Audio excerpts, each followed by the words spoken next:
Yeah, I feel a lot better prepared this year. I always say I'm a preparation freak, but last year, January to May, nobody knew this outside of the teams that recruited me in Grand Valley. But I had a surgery. It was almost like a life-threatening surgery, almost where I couldn't lift at all. It was called thoracic outlet syndrome.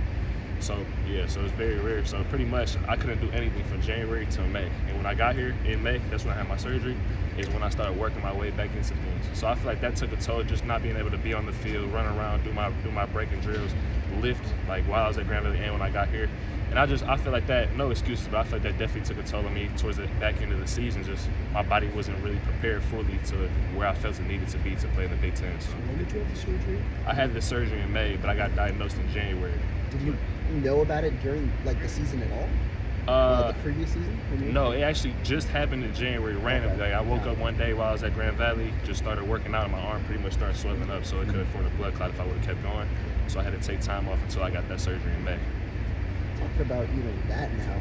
When you think about the way where you were pretty much in the rotation and working that boundary corner, what does that kind of tell you about yourself where you immediately got here and you were able to kind of work through and ultimately kind of started your career? Yeah, I always felt, like I've said it before, I feel like I've always been able to play at this level. It's just about going to do it now. So, like I said, I just got to keep preparing, keep getting better each and every day. Obviously, last season didn't go how I wanted it to go, and I had to learn from that and just continue to improve each and every day.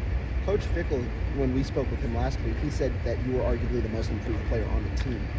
What have you kind of looked for this offseason, be it footwork or hand placement or something like that, where you've been able to improve, and how's that kind of shown on the field? Yeah, I definitely say I feel like I had to get a lot stronger, both upper body and lower body. I feel like last year, I mean, when you get stronger, your legs, you get faster. So I feel like that was a big thing for me last year, just speed-wise, working my breaks, working my technique at the line of scrimmage and things like that. We've seen you play some of that field corner now too, along with the boundary. Like, pretty good battle with you and RJ so far at that boundary spot. Like, where do you think that you fit the best in terms of your skill set? And obviously you got the experience at boundary last year, but where do you think you fit the best with how you play? I feel like I fit the best in the boundary. Just I like to be up and press and play man. I mean, obviously we play man, we play zone, but I like to be up and press in somebody's face. We press to the field sometimes, but I definitely feel like I play more. I'm better in the boundary, but I'm still trying to learn to play to the field as well. So we can just, if we need to rotate, so we keep guys fresh, whatever we got to do for the team. You said you got stronger this year. Or what's kind of your target weight that you're looking to play for? Yeah, so last year I started at like 188 going into camp, got down. Probably the first couple games I was down into the 170s. I lost weight really quickly. I want to play at 195 right now. I'm sitting at like 188. So trying to just maintain right now through spring ball and in the summertime get up to 195 to play for the season. How do you look at a guy like Rico for guidance, right? He had a great season last year. He's carved out a very solid career. Like, what can you learn from him? There's so much, like, IQ-wise. Rico, obviously he's a great player, but I think his mindset is different than a lot of people. Like, he's not complacent at all. He's one of the most humble guys I've met for being an All-American. He's just a great guy. Like, he teaches me so much about the game. We've seen a lot of those one-on-ones between y'all and receivers.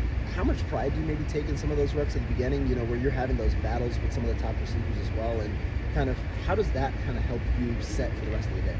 Yeah, so obviously we start that period is probably like one of the first periods in the practice. It just sets the competitive tone for the day. So we're very competitive in the DB group, but we know that we just got to lock in on our technique during those drills because there's no pressure on the quarterback. The receiver has all day, the quarterback has all day. So it's just competing at the end of the day. Would you mind saying exactly what that condition was that you found, and what was your reaction when they told you it's serious, you need some surgery?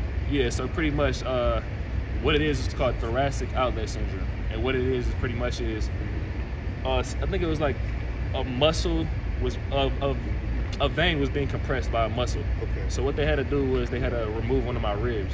It's called a first rib. It's actually in my shoulder. They had to remove the first rib to get that swelling to just create blood flow to go through it. So whenever I was pretty much working out, whether it was just barely running, maybe lifting a little bit, my arm would swell up. And if I would have kept going while it was swelling up, I could have formed a blood clot. And if you form a blood clot, what's the possibility there? Yeah, I mean, obviously blood clots, could pass along to my heart, whatever. Could just life-threatening and just career-threatening with football. Correct me if I'm wrong, but that's common for pitchers and tennis players. Is that what they told you? Yeah. Overhead sports, things like that. It's a little odd. I don't know if you know anyone else who's gone through it at the football level. No, actually nobody. That was my first time hearing about it, so I was definitely worried about it.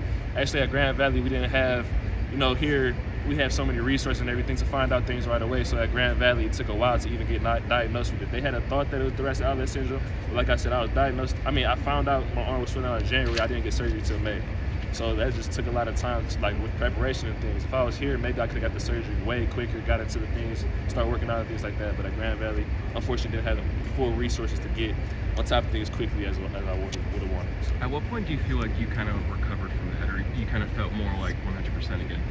I would say fall camp I started to get back into things, but I still noticed my strength wasn't there, and I feel like I wasn't moving the way I usually did. I just feel like I said, those months off, I wasn't really able to run at all. So like even if I ran and did some braking, my arm would start swelling up, so I wasn't able to play low and just get out on my brakes how I wanted to during the season.